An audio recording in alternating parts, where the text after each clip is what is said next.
I fell in love with the game early, and growing up, hockey was always my biggest passion. We're a family here. I just couldn't be more thankful for my experience playing hockey. Can you take me back to a moment in your life that you truly believe has shaped you and altered who Josh Luedtke is today? That one's pretty easy. My first year of juniors, I was in Des Moines, and I just remember having a tough year, struggling in hockey, struggling to find my identity and purpose. And that was really when I found my faith. Before, I was just looking to try and find my value as a person in hockey, and I also suffered through anxiety just because I was a perfectionist. Ever since I've come to know Jesus, I've let that go, and I've had a lot more peace because of it. I've definitely had some ups and downs, but every day, no matter my circumstances, I've just found ways to have a smile on my face and stay positive. Having that new perspective on life, just giving me a new purpose. Life is constantly changing. What do you think is one constant in your life? Definitely Jesus. Growing up, never really knew who God was. I was always confused. The more I've gotten to grow closer in my faith, I've just known that He cares about me and just been that steady rock that's never changing despite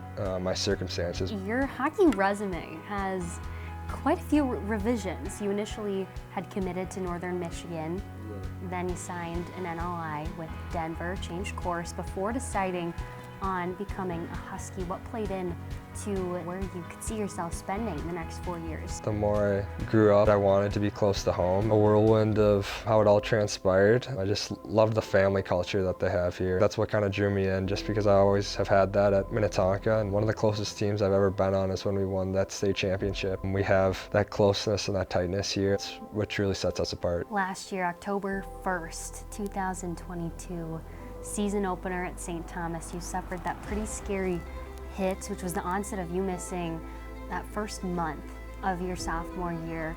Looking back at that time when you couldn't play, just how grateful are you now for your working body that allows you to play this game that you love so much? That month when I was dealing with the symptoms after the concussion, it just made me realize how lucky I had been, learning to become more patient and to realize that my timing is not always exactly how it's going to be. Every minute you're on the ice is something to be grateful for. It's truly a blessing. I never know when it's going to be my last time on the ice. Josh, everywhere that you've gone, leadership has followed. You were captain of your beloved Minnetonka Skippers, and you wore the C in juniors with the Des Moines Buccaneers. Now this year, you're an assistant captain.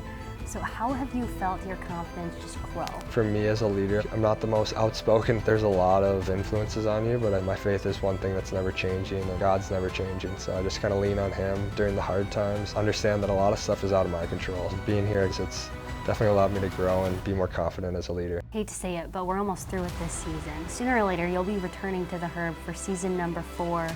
You'll be a senior. What kind of mark do you want to leave on this program here? The people who've come before me have just done an amazing job of creating a lasting culture here where you put your teammate before yourself, picking up someone when they're down, and it truly does go by so quick. That's something that I want to carry on to and leave that mark on the team.